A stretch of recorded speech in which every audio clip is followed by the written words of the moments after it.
आखिर चमार जाति का उदय कहां से हुआ? आखिर चमार जाति के इतिहास से जुड़ा वह किस्सा क्या है जिसे मुस्लिम वर्ग छिपा कर रखना चाहता है? इस्लामी शासन से जुड़ा और चमार जाति से संबंधित कौन सा है वह इतिहास जिससे आज भी हमारे समाज का एक बड़ा हिस्सा अपरिचित है? आज हम जानेंगे कि आखिर चमार जाति का उदय कहां से हुआ, आखिर चमार जाति का असली इतिहास क्या है, क्या चमार जाति के असली इतिहास से हम लोग परिचित हैं? आखिर चमार जाति का समाज में वह योगदान क्या है जिसके कारण आज हमें बड़े गौरव से इन लोगों का सम्मान करना चाहिए, लेकिन असली इतिहास से हम परिचित ही नहीं हैं। शायद इसमें हमारी गलती नहीं है, हमारे देश का एजुकेशन सिस्टम ही ऐसा है कि हमें जो चीजें जाननी होती हैं वह चीजें पता ही नहीं चलती, और सोशल मीडिया पर भी ऐसे लोग कम ही हैं जो इन मुद्दों पर अपनी बात रख सकें, क्योंकि जातियां आपस में लड़ती रहें, हिंदू समाज बिखरा रहे, यही तो विधर्मियों का उद्देश्य है और ये लोग नहीं चाहते कि असली इतिहास आपके सामने आए। तो दोस्तों, आज मैं आपको बताने वाला हूं कि आखिर चमार जाति का असली इतिहास क्या है। इसके प्रमाण भी आज मैं आप सभी के समक्ष रखूंगा। तो चलिए शुरू करते हैं आज का वीडियो। स्वागत है आप सभी का हिंदू डिस्कवरी पर। दोस्तों, चमार जाति के असली इतिहास को जानने से पहले चलिए हम थोड़ा विकिपीडिया पर इस जाति के बारे में खोजने की कोशिश करते हैं। जब हमने रिसर्च की तो हमें विकिपीडिया पर जो जानकारी मिली वह बेहद हैरान कर देने वाली है। दोस्तों, विकिपीडिया के अनुसार चमार जाति को चमर वंशीय भी कहा जाता था। ये एक समय के क्षत्रिय पहचान से जाने जाते थे, लेकिन मुगलों ने जोर जबरदस्ती से इन्हें चमर वंशीय सूर्यवंशी क्षत्रियों को चमार नाम का दर्जा दे दिया। विकिपीडिया के अनुसार मुगलों ने ऐसा इसलिए किया कि ये सूर्यवंशी क्षत्रिय इस्लाम कबूल करने से इनकार कर रहे थे। उन्होंने कहा कि हम पशुओं की चमड़ी से जूता चप्पल बना सकते हैं, लेकिन इस्लाम नहीं कबूल कर सकते हैं। फिर आगे बताया जाता है कि चमर वंश के क्षत्रियों ने चमड़े का काम छोड़कर खेती करना शुरू कर दिया, और आज इनको अहिरवार भी कहा जाता है और जाटव नाम से भी संबोधित किया जाता है। जाटव आज इनकी उपजाति है, और आपको बता दें कि ये दोनों चमर वंश के वीर सूर्यवंशी क्षत्रिय हैं। विकिपीडिया के अनुसार इसका रेफरेंस देते हुए कुछ संदर्भ बताए जाते हैं, जिसमें अंबेडकर टाइम्स में रिसर्च के साथ यह छापा गया था कि चमार महापंडित सूर्यवंशी है। 2016 में इंडिया स्पीक्स डेली में अंग्रेजी में एक रिपोर्ट छपती है जिसमें कहा जाता है कि जिन्हें आप चमार जाति से संबोधित करते हैं वे असल में एक क्षत्रिय थे जिन्हें मुगलों द्वारा चमार का नाम दिया गया। इसी तरीके के कई संदर्भ हमें विकिपीडिया पर देखने को मिलते हैं, जहां पर चमार जाति के बारे में संक्षिप्त रूप से देखने को मिलता है। इसके अलावा एक और वेबसाइट जिसका नाम बहुजन इंडिया 24news.com है, हमने उसके पन्ने खंगाले। यह वैसी वेबसाइट है जो लगातार दलितों से संबंधित मुद्दों को ही उठाती है और देश भर में हो रहे दलित मामलों से जुड़ी खबरों को प्रकाशित करती है। जब हमने इस वेबसाइट का रुख किया तो हमने यहाँ पर चमार जाति के असली इतिहास को जानने की कोशिश की। तो इस वेबसाइट में प्रकाशित है कि चमार जाति को कभी भी विदेशी आक्रांताओं ने उठने का मौका नहीं दिया। इनकी मुख्य भाषा पाली या प्रकृति भाषा थी, लेकिन इसकी लिपि के बारे में अभी भी पूर्णतया खोज नहीं हो पाई। विद्वान मानते हैं कि सिंधु घाटी की सभ्यता में मिली लिपि के अवशेष ही इनकी मुख्य लिपि रही हो। बहुजन इंडिया 24 न्यूज के मुताबिक चमार शब्द से ही प्रतीत होता है कि कुछ चमार जाति के लोग चमड़े से संबंधित व्यवसाय करते होंगे, परंतु इसके विपरीत चमार कोई जाति नहीं थी, बल्कि राजशाही चमर वंश था, और एक समय तक भारत समेत मध्य एशिया तक इसका शासन था। इसका शासन सिंधु नदी के दोनों तरफ था। इतिहास से पता चलता है कि कभी राजशाही चबर वंश भारत से ईरान और मध्य एशियाई देशों को मीठे पानी की सप्लाई करता था। गणित, विज्ञान, भवन निर्माण में पूरी दुनिया ने इसका लोहा माना था।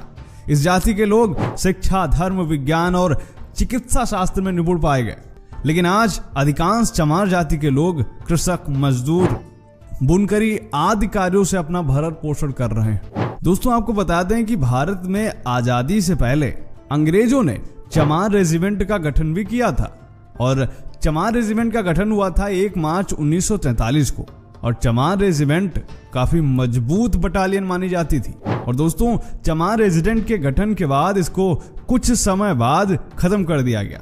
इसके पीछे एक बहुत बड़ी घटना देखने को मिलती है। जहां पर आजाद हिंद फौज से मुकाबला करने के लिए चमार रेजिडेंट को अंग्रेजों ने सिंगापुर भेजा था। उस समय रेजिमेंट के कैप्टन थे मोहनलाल कुरील, जिन्होंने यह देखा कि चमार रेजिमेंट के सैनिकों के हाथों अंग्रेज हमारे अपने ही देशवासियों को मरवा रहे हैं। फिर क्या था, उन्होंने इसको INA में शामिल किया और अंग्रेजों से भिड़ जाने का निर्णय किया। तब उन्होंने अंग्रेजों से लड़ते हुए सैकड़ों भारतीय सैनिकों की जान बचाई थी और चमार रेजिमेंट भंग कर दी गई, जिसके बाद कैप्टन मोहनलाल कुरील को भी बंदी बना दिया गया।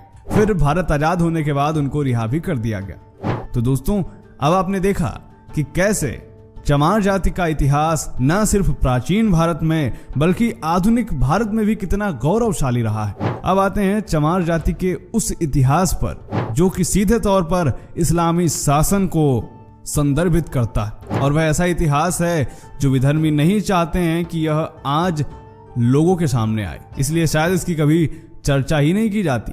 दोस्तों, जब हम चमार जाति को लेकर इतिहास के पन्नों में जाते हैं तो हमें एक शख्स का नाम देखने को मिलता है जिसका नाम है सिकंदर लोदी, जिसका शासनकाल 1479 से 1517 तक रहा।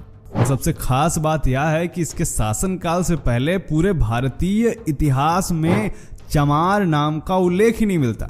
आज हम जिन्हें चमार जाति से संबोधित करते हैं, जिनके साथ छुआछूत का व्यवहार करते हैं, दरअसल वह वीर चंवर वंश के क्षत्रिय, जिसका प्रमाण मैं पहले ही दे चुका हूं। और सिकंदर लोदी ने चमार घोषित करके अपमानित करने की चेष्टा की।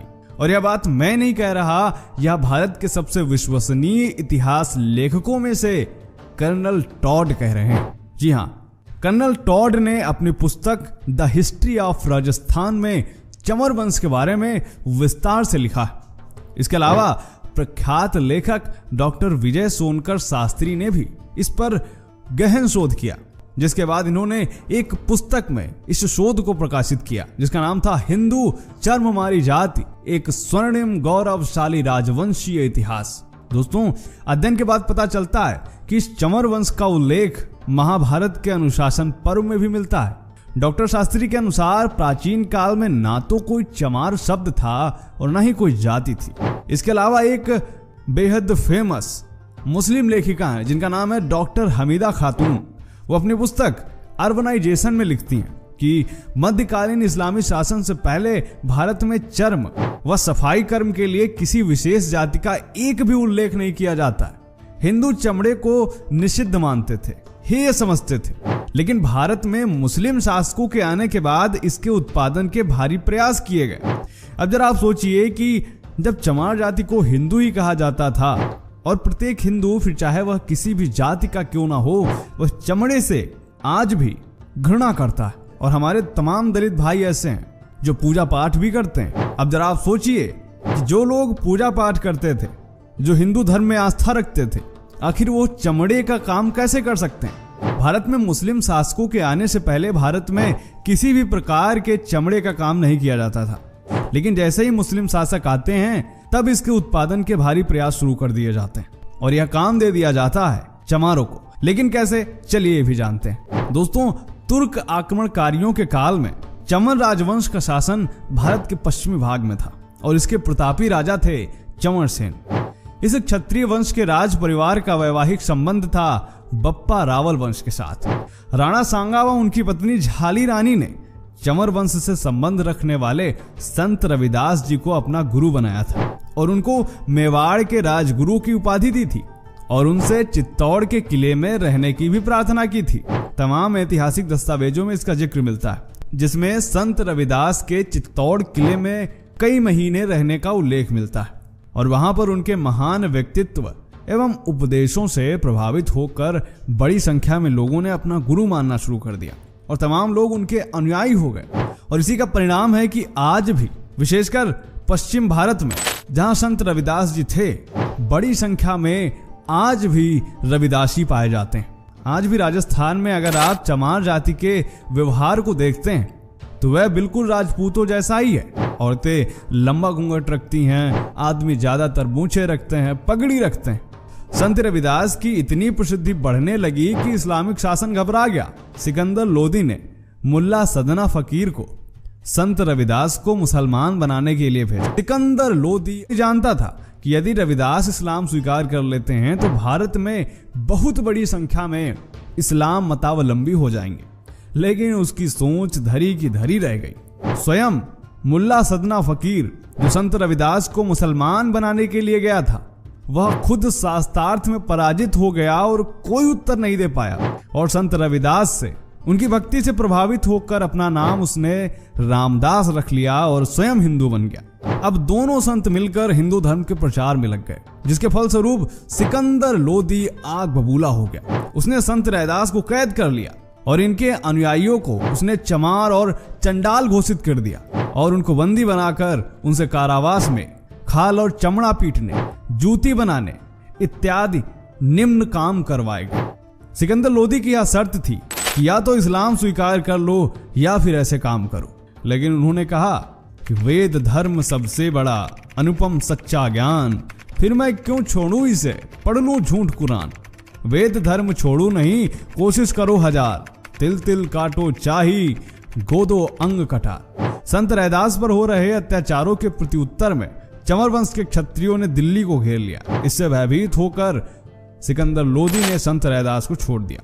संत रैदास का यह दोहा देखिए आप, जिसमें वे कहते हैं कि बादशाह ने वचन उचारा, मत प्यारा इस्लाम हमारा, खंडन करे उसे रविदासा, उसे करो प्राण को नाशा। जब तक राम नाम रट लावे, दाना पानी यह नहीं पावे। जब इस्लाम धर्म स्वीकारे, मुख से कलमा आप उचारे। पढ़े नमाज जभी चितलाई, दाना पानी तब या पाई।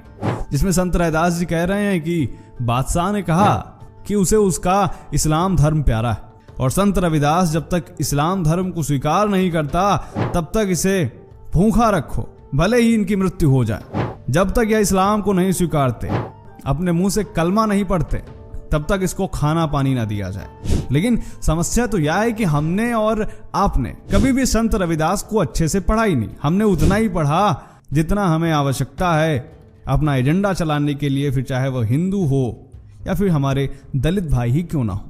अगर हम संत रविदास जी के दोहों को अच्छे से पढ़ते हैं तो उसमें साफ साफ उस समय के समाज का चित्रण है, जो बादशाह सिकंदर लोदी के अत्याचार, इस्लाम में जबरदस्ती धर्मांतरण और इसका विरोध करने वाले हिंदू ब्राह्मणों व क्षत्रियों को निम्न कर्म में धकेलने की ओर संकेत करता है।